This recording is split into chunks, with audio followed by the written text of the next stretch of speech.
ఎప్పుడు లేనట్టుగా ఈసారి సంక్రాంతి అన్ని ఎంటర్టైన్మెంట్ జానర్లో సంక్రాంతికి వచ్చింది, 100 కోట్లు కలెక్ట్ చేస్తే రికార్డు బతకొడుతుంది ఇక్కడ.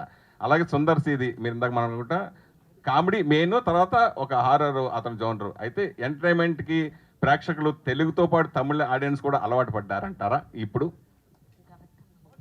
అంటే హారర్ కామెడీ అంటున్నారా, ఎంటర్టైన్మెంటేనా? ఎంటర్టైన్మెంట్ తమిళ్లో ఎప్పటి నుంచో ఉన్నదే. అండ్ ఇలాంటి family dramas, lot of actors, combinations, ఇద్దరు హీరోయిన్స్, కలర్ఫుల్ మూవీస్ చాలా ఉన్నాయి. అండ్ ఇది పర్టికులర్గా మీరు అన్న ఆ ప్యాటర్న్లో తీసిన 12 years బ్యాక్ ఆ ప్యాటర్న్లో తీసిన మూవీ ఆ ఫార్మాట్లో ఇప్పుడు వచ్చింది.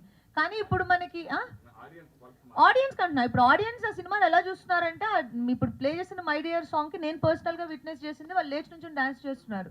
అది ఓన్లీ నేను వినడం మాత్రం చూశాను నేను. అంటే ఆ సినిమాలో ఆ సాంగ్ అలా డాన్స్ చేస్తున్నారంటే ఆడియన్స్ అంటే ఓ అవునా అంత పెద్ద హిట్ అలా మేము విన్నదే.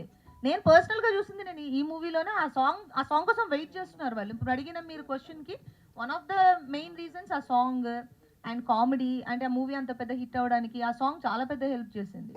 సో ఆడియన్స్ చూస్తున్నారు ఇప్పుడు కూడా. అండ్ ఆ పల్స్ సేమే. మనం వాళ్ళకి కావాల్సిన ఎంటర్టైన్మెంట్ ఇస్తే వాళ్ళు చూస్తారు అనేది. వరలక్ష్మి గారు అండ్ అంజలి గారు ఇద్దరికి ఒకటే question. So myself Hemamalini here. So recent డేస్లో చూసుకుంటే విశాల్ గారి హెల్త్ చాలా అప్సెట్ అయిందని చెప్పి, ఈవెన్ దో మైక్ పట్టుకోవడానికి కూడా షివర్ అయిన సిచ్యువేషన్స్, వైరల్ అయిన థింగ్స్ మేము చూసాం. సో మీరు ఇద్దరు వర్క్ చేశారు, ఇప్పుడు ఈ సినిమా లైక్ ప్రమోషన్స్కి వచ్చారు, అండ్ రాలేకపోయారు, reason we don't know. So అలాంటి సిచ్యువేషన్లో ఉన్నప్పుడు మీరు ఇద్దరు వెళ్ళి కలిసారా? ఈవెన్ దో ఆయనతో మాట్లాడారా? ఫీవర్ వచ్చి ఇలా అయ్యిందని ఒక సీన్ వచ్చి